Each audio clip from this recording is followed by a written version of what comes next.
Good morning.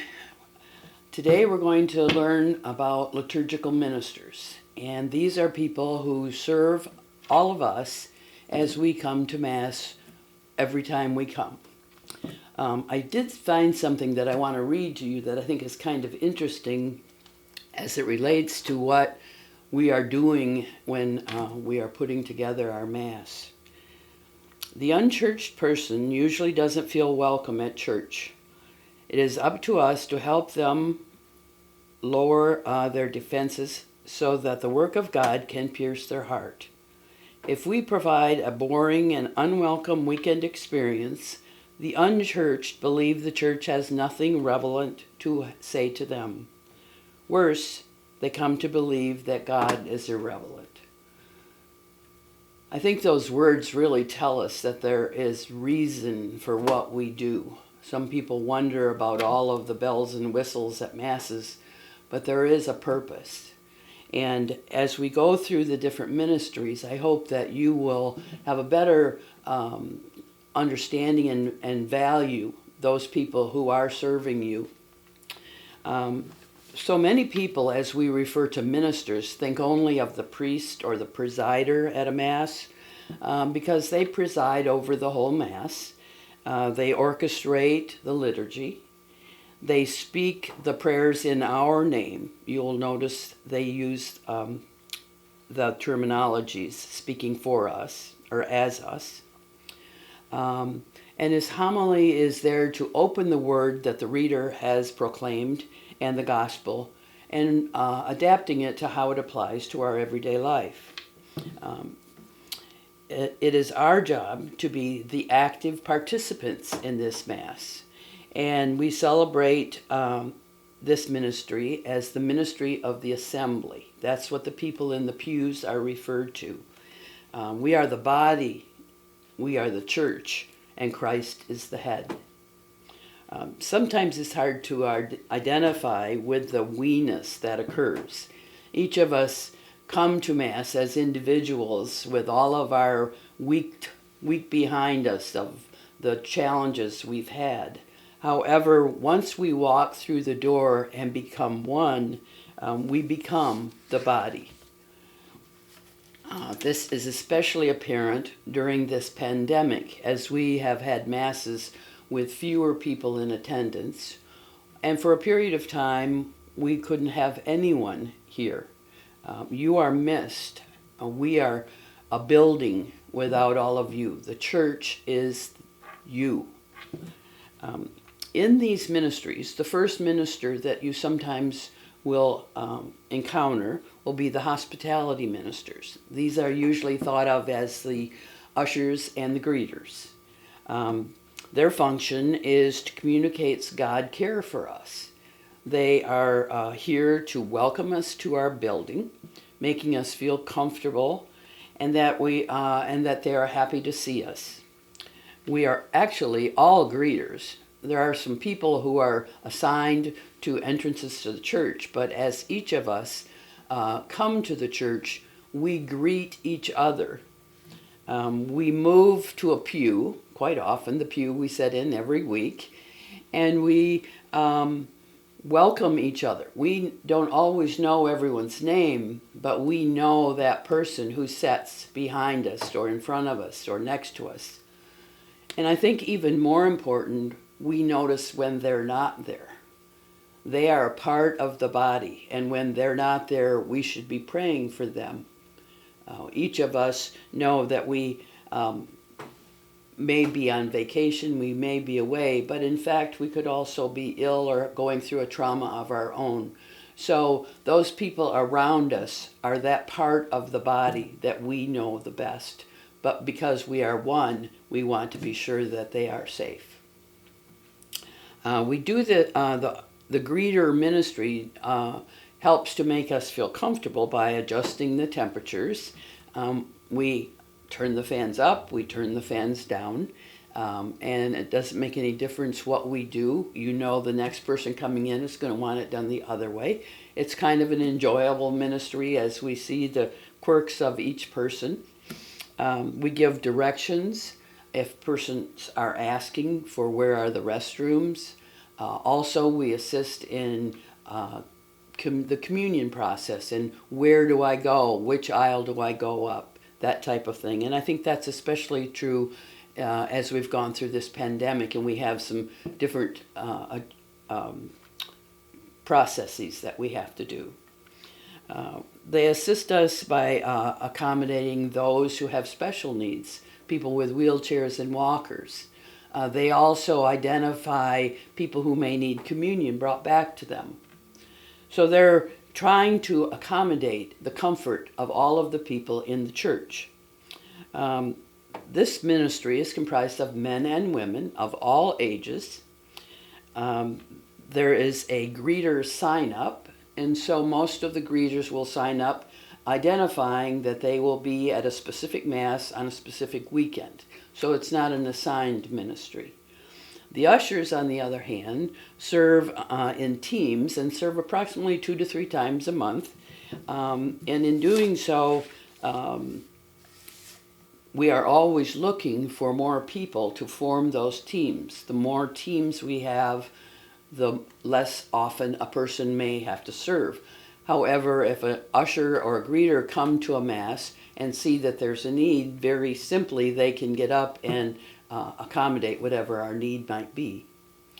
Our altar servers, one of my favorites, these are comprised primarily of young men and women. This is a good entry point for service to the church for children. Usually a child in the 5th grade or older can be an altar server. We also have servers up to and including 80. The adult servers usually serve at the 6:30 a.m. Mass during the weekdays, and also the funeral masses. In this ministry, the servers serve approximately twice a month, and it is a scheduled service. In the past, we served at most of our masses 5 servers. During the pandemic, unfortunately, this is a ministry that we've had to give a rest, partly because of the social distancing required in the sanctuary. Their function is to make sure that everything is there that the priest is going to need. And we are blessed to have approximately 150 boys and girls who serve in this ministry, and we look forward to it coming back soon. Our readers and lectors, of which we have about 56 right now, some of them are not currently reading, not ready to come back during the pandemic. They proclaim the word in the midst of the assembly.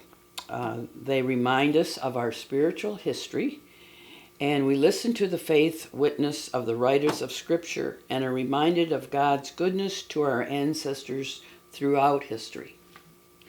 The reader ministry is actually an official ministry of the Catholic Church, not just a volunteer activity. It requires skill. We do have critique of our readers.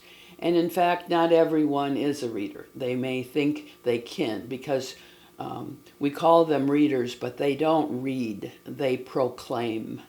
And that's a whole other word. I mean, anybody can read words on a page, but they really do need to be able to proclaim the word and tell the story to all of us. This is the point when the reader comes up to the ambo of Mass, when I sort of feel settled in and am ready to hear the story. It's comprised of men and women. They must be confirmed.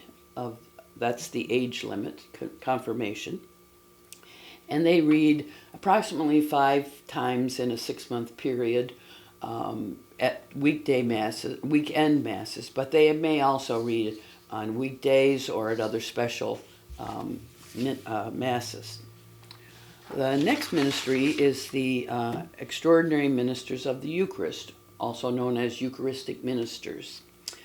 They facilitate sharing the body and blood of Christ, and in reality, practically speaking, It keeps the communion rite from taking too long. At St. Gerard, we would normally have 12 extraordinary ministers and one ordinary minister of Eucharist. The ordinary minister is the ordained priest or deacon. You can see during the sign of peace, these people actually come from the assembly. That is done purposefully. They're not in reserved seating someplace ready to serve. They come from all around our church to become that part of our service. It requires a commissioning. This is the only ministry that we have that truly requires a commissioning and reporting to the diocese of who these people are and that they were commissioned and are current. The commissioning takes place every 2 years. Again, this are comprised of men and women. They must be confirmed, and they can sign up to serve at any Mass they come to. So this is not a scheduled service. This is a service where you are at Mass, you walk into this Eucharistic or a ministry sacristy, and simply sign up to be a Eucharistic minister. Currently, we unfortunately, again, are limited. We are not receiving from the cup, and we are only having 4 bread stations. So our needs are less right now than they have been in the past. But this is certainly a ministry that